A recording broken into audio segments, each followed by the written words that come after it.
আমরা হলাম মাছে ভাতে বাঙালি। যদি হয় যে ছোটো মাছ তাহলে তো আরও মজার বিষয়। ছোটো মাছ কিন্তু সকলেই খেতে পারে না। যারা খেতে পারে তারাই বুঝে যে ছোটো মাছের স্বাদ কতটুকু। আসসালামু আলাইকুম everyone, welcome back to my channel. আশা করি যে যেখান থেকে আমার এই ভিডিওটা দেখছেন সকলেই অনেক ভালো আছেন। আলহামদুলিল্লাহ, আমিও অনেক ভালো আছি। আপনাদের সাথে একটা ছোটো মাছ রেসিপি শেয়ার করতে চলে এসেছি। চলুন তাহলে শুরু করা যাক।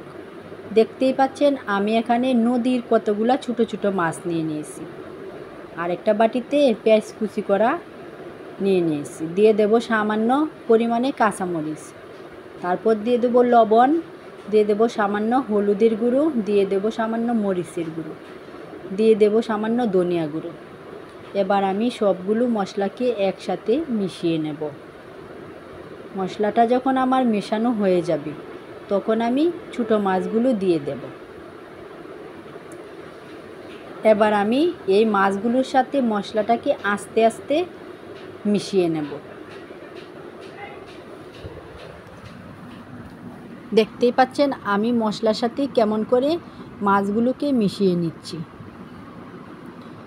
যেটাকে বলে মাখিয়ে জাকিয়ে রান্না করা আর কি। এবার আমার মাখানো হয়ে গেছে, চলে যাব আমি চুলায়। একটা ফ্রাই প্যানে তেল বসিয়ে দিয়েছি। তেলটা যখন আমার গরম হয়ে আসবে তখন আমি মাছগুলোকে ঢেলে দেব। এবার আমি এই মাছগুলোকে আস্তে আস্তে করে একটা খুন্তি দ্বারা নাড়িয়ে দেব, যাতে করে ভেঙে না যায়। দেখতেই পাচ্ছেন আমি কতক্ষণ পরে পরে এই মাছগুলোকে নাড়িয়ে চাড়িয়ে দিচ্ছি।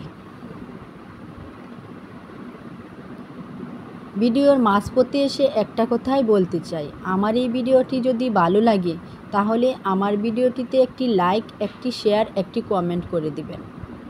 আর যদি চ্যানেলে নতুন হয়ে থাকো তাহলে আমার চ্যানেলটিকে সাবস্ক্রাইব করে দেবে। পাশে থাকা বেল আইকনটিতে প্রেস করে দিবেন, যাতে করে নতুন কোনো ভিডিও ছাড়ার সাথে সাথেই আপনাদের কাছে পৌঁছে যেতে পারে। আর যারা চ্যানেলটিকে সাবস্ক্রাইব করে থাকো তাদেরকে তো অসংখ্য ধন্যবাদ। দেখতেই পাচ্ছেন আমার মাছগুলো কিন্তু প্রায় ভাজা হয়ে গেছে। আমার একটা মাছও কিন্তু এখানে ভেঙে যায়নি। এবার আমার এগুলোকে পরিবেশন করার পালা। চুলা থেকে আমি অনেকক্ষণ আগেই নামিয়ে নিয়ে এসেছি। আমি এবার একটা বাটিতে ঢেলেও দিয়েছি। দেখতেই পাচ্ছেন আমার মাছগুলো কিন্তু ভাঙেনি, কত সুন্দর একটা কালার এসেছে। খেতে কিন্তু অসাধারণ ছিল আমার এই মাছ ভাজির রেসিপিটা।